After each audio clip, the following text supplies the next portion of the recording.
Welcome to Unit 7, Part 1. We will be discussing the Rh blood group system. I want to stress, and I may say this over and over, that Rh is a blood group system. It has many different antigens. The terms D positive and D negative refer only to the presence or absence of the DRH antigen on the red blood cell, and these are the correct terms used to describe the presence or absence of the D antigen. The terms Rh-pos and Rh-neg are old terms, although blood products are still labeled as such, and that's because it would take a tremendous amount of education of other healthcare professionals to transition to the correct nomenclature. It's a pet peeve of mine, but that's okay. Just remember, Rh is a blood group system, and the D antigen is an antigen within that system.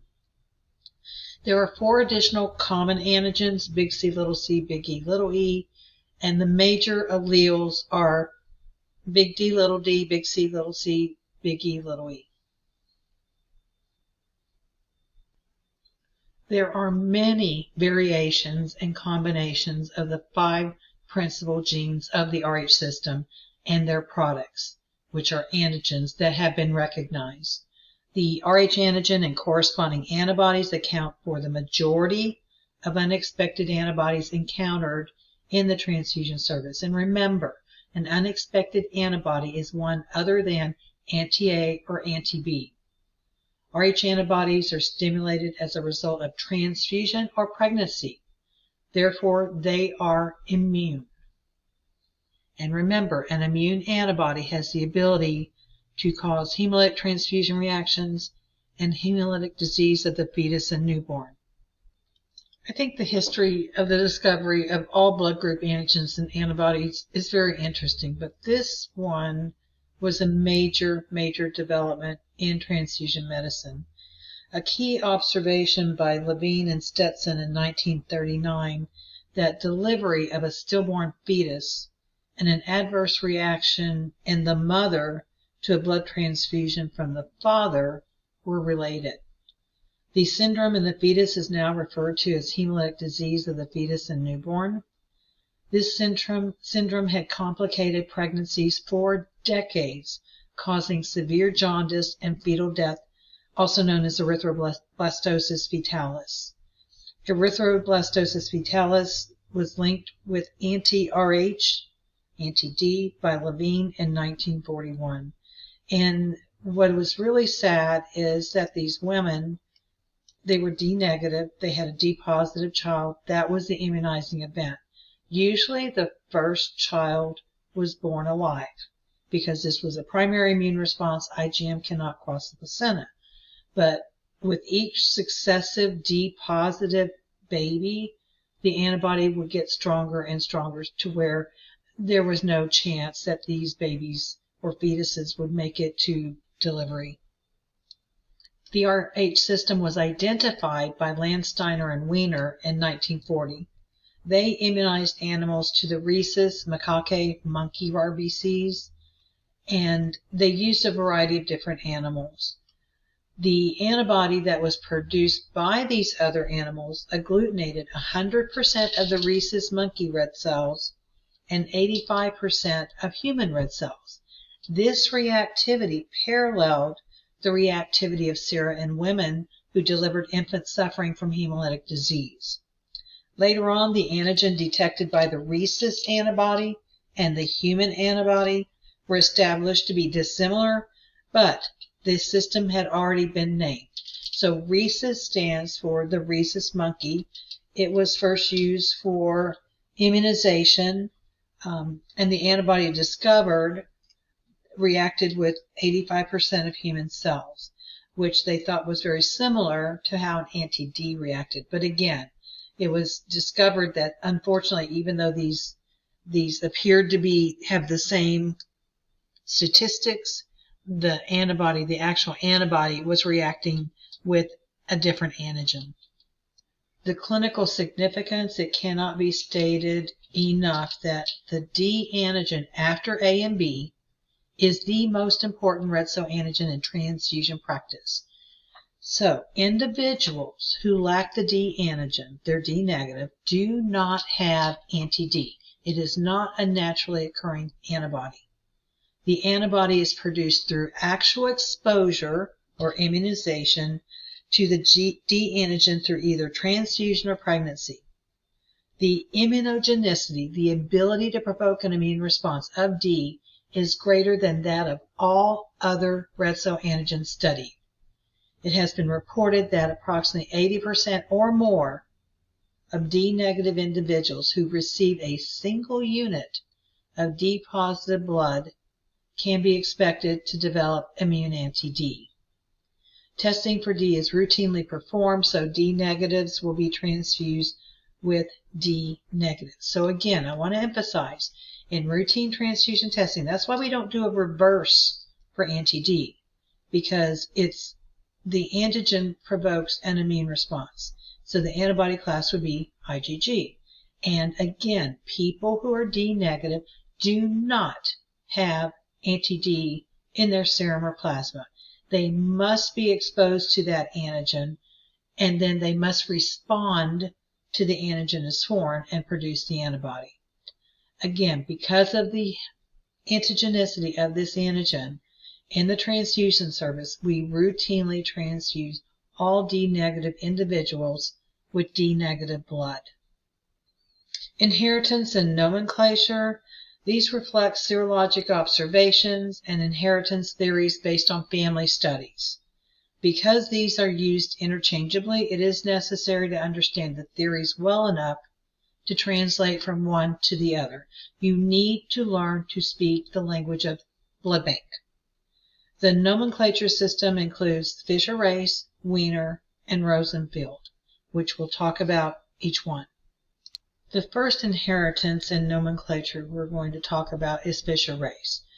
They suggested that antigens are determined by 3 pairs of genes which occupy closely linked loci on the chromosome.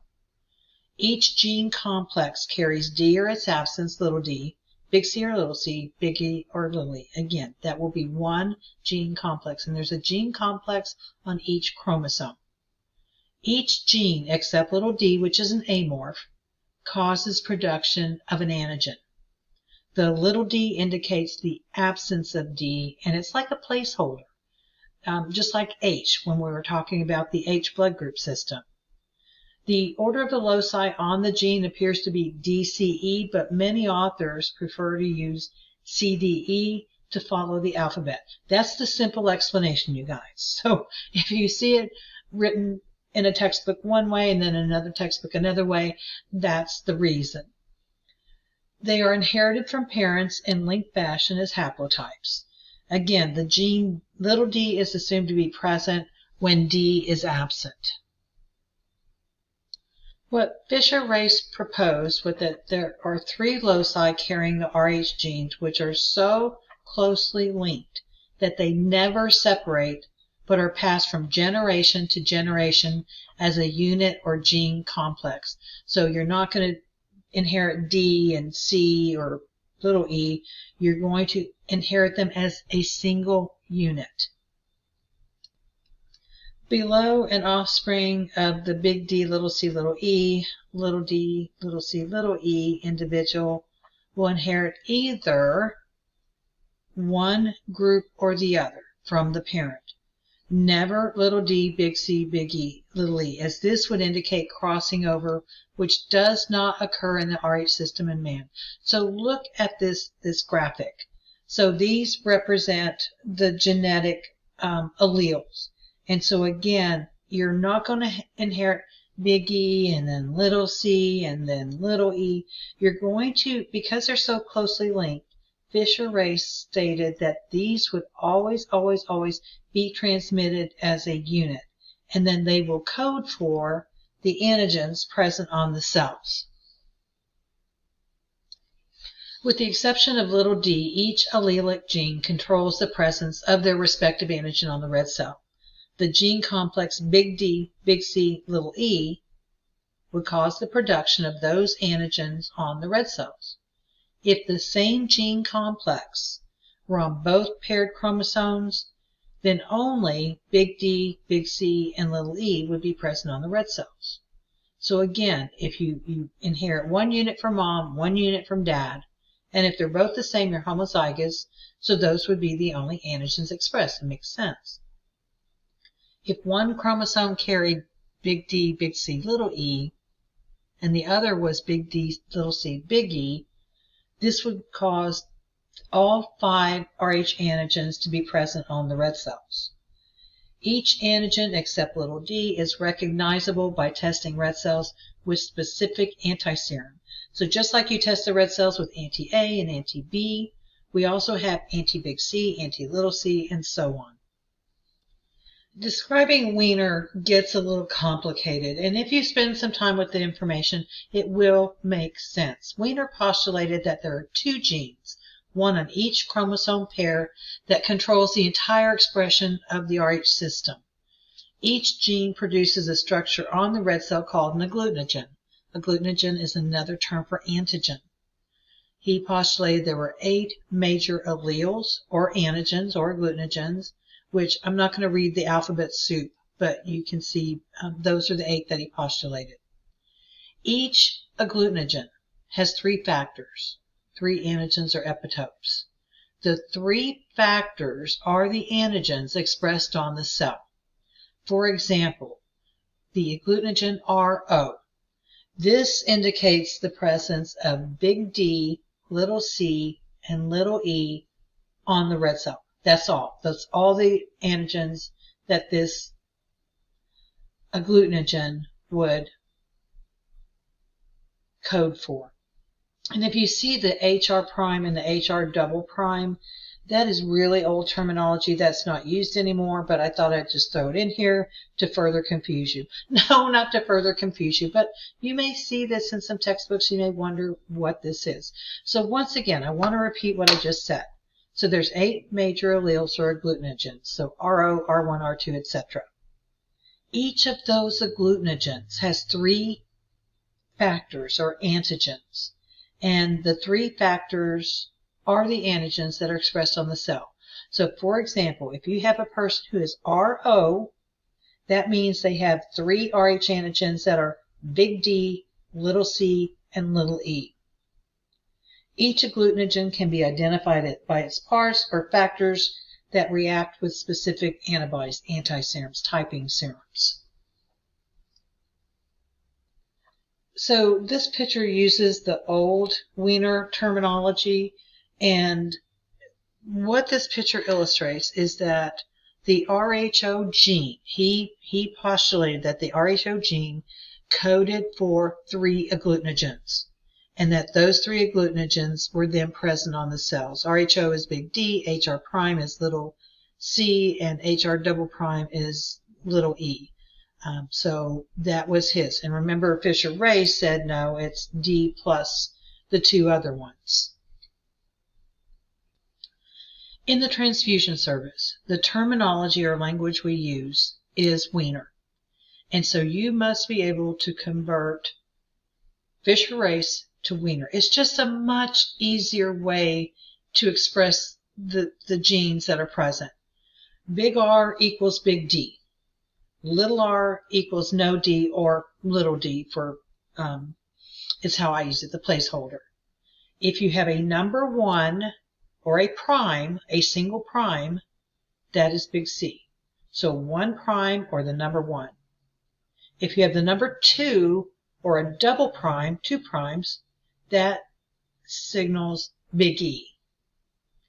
If you have a 0 or no designation, for example, just little r, that indicates both are small, little c and little e. And for a D positive, if you have C, Z, or for a D negative, you have Y, that indicates that both of the antigens are uppercase. So for example, an R2 person has the D, the big R represents D, and the 2 means that the antigen that is large, uppercase, is the E. So it's DCE. You will have to memorize be able to convert from Fisher race to Wiener and back and so. Let's look at another example. So again, big R represents that the D antigen is present. Little r is like a placekeeper because it indicates little d, which is an amorph with no genetic product. If you have the number 1 or a single prime, then that indicates the presence of the big C. If you have the number 2 or a double prime, that indicates the presence of big E. So let's look at the example then. If we put it all together, we have big D, little c, and big E. Because the D is uppercase, we have an uppercase R. Because the only antigen in this example that's uppercase is big E, C is 1, E is 2, so this would be a 2, an R2. Let's say that the D was small. So little r means there's a little d present, or it's an amorph. The little c and the big E, because the E is uppercase, E is either a 2 or a double prime. When it's associated with the little r, it's a double prime, and we would have D, little c, big E, which is little r double prime. If you're confused, just spend quality time playing with the material. We'll talk about a few other conversions. I'm going to present the information about converting Wiener to Fisher race in a slightly different manner, and this is how I teach my students. So always remember that D is designated by an uppercase R. Little d is designated by a lowercase r and indicates the absence of the D antigen. So if we have a D positive, it's big R. If we have a D negative, it's little r. Place the other two antigens in alphabetical order. So for the D positive, there's a number given to designate which antigens are uppercase. A, B, C. C comes first. D, E. E comes second. So for a D positive person who has the big C, it's 1. So it would be R1. For an individual who has the big E, then it would be R2. If there's no uppercase letters, the designation is 0. So it would be somebody who was big D, little c, little e. So that would be R0. None of the antigens are uppercase. If they're all uppercase, then the designation is Z. So D, big C, big E, that gene complex would be designated as RZ. So I'm going to say that one more time. So put them in alphabetical order. And for a D positive individual, if the only antigen that's uppercase is big C, then they're a 1. So that would be R1. If the only antigen that's uppercase is big E, then the designation is big R2. If there's no uppercase, they're a big fat 0. There are no Rh antigens that are uppercase. So that would be big D, little c, little e. That is designated as R0. If all of the antigens are uppercase, then the designation for a D positive individual is Z. So it'd be big D, big C, big E. Now let's move on to D negative. It's the same concept, except instead of using a number for big C, we're going to use a prime. So big C comes first, so it has a single prime. Big E comes next, so it has a double prime. So what that means is that everything's small except the big C or the big E. So if big C, it'd be little r prime. For big E, it would be little r double prime. If all of the Rh antigens are lowercase, then it's just plain old little r. There's no other designation.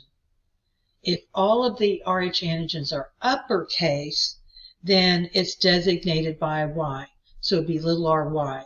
So you see how it's similar? Big C for D pos is a 1. Big C for D neg is 1 prime. Big E for a D pos is 2.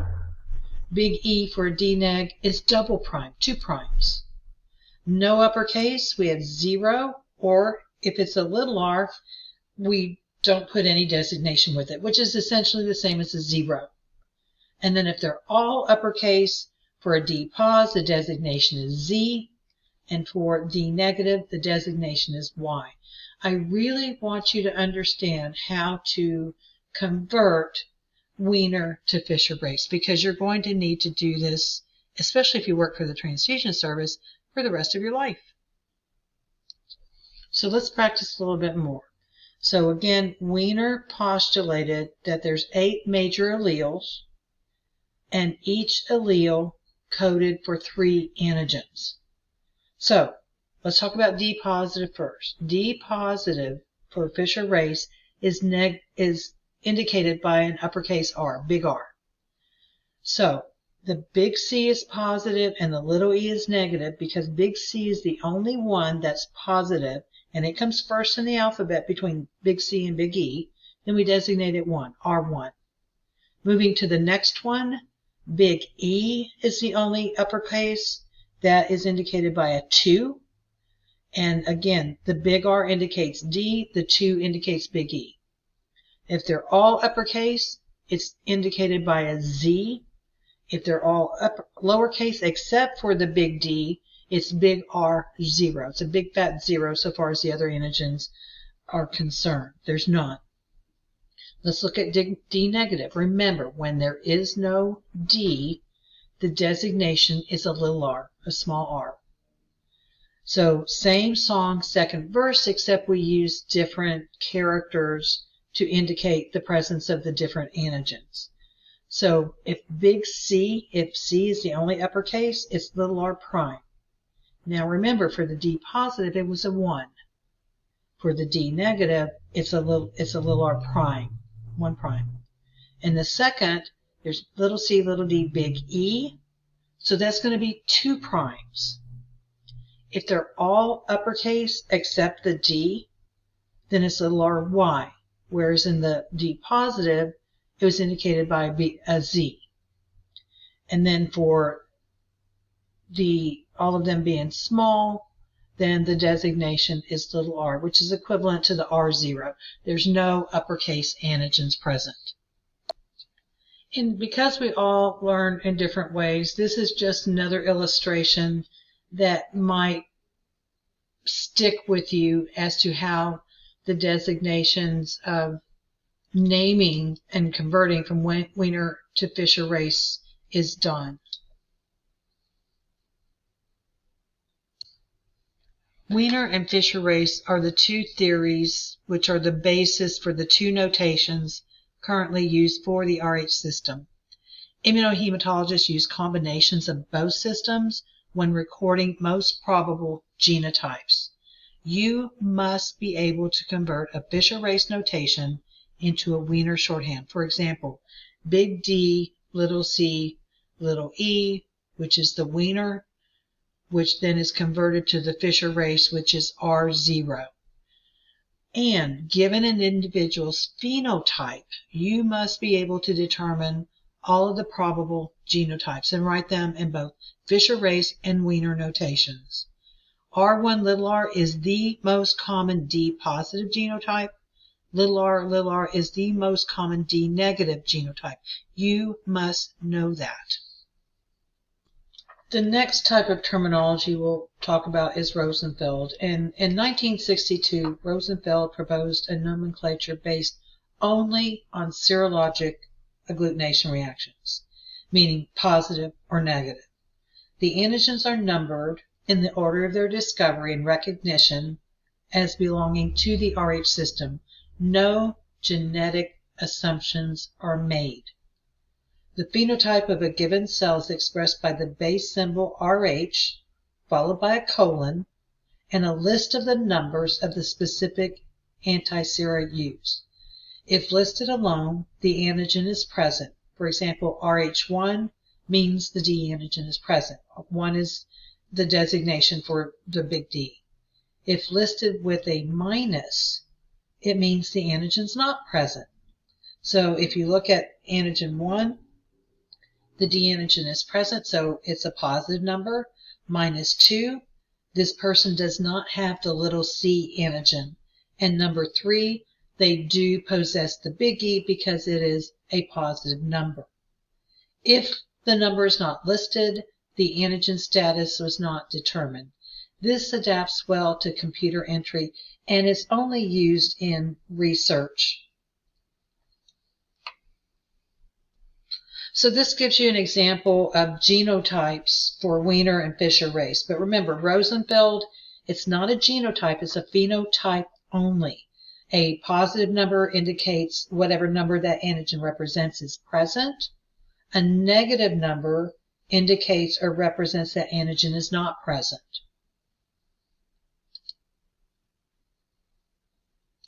We talked about the International Society of Blood Transfusion when we discussed the ABO blood group system. This is an international organization created to standardize blood group system nomenclature throughout the world, so all immunohematologists could talk in the same language to each other. Each blood group system is assigned a 6-digit number for each antigen. The first 3 numbers indicate the blood group system. For example, for Rh, it's 004. So anytime you see a 004, you know that that antigen is part of the Rh blood group system. The last 3 numbers indicate the specific antigen. So 001 is D. So if you have 004, 001, everybody throughout the world knows that that represents the D antigen. For recording of phenotypes, the system adopts the Rosenfeld approach. But again, ISBT nomenclature is more used in research and not in the everyday vernacular of immunohematologists. This is the end of part 1. I know it's really heavy material. It can be very confusing, but read your textbook, re-listen to parts of the lecture, save your questions that you still have for your instructor.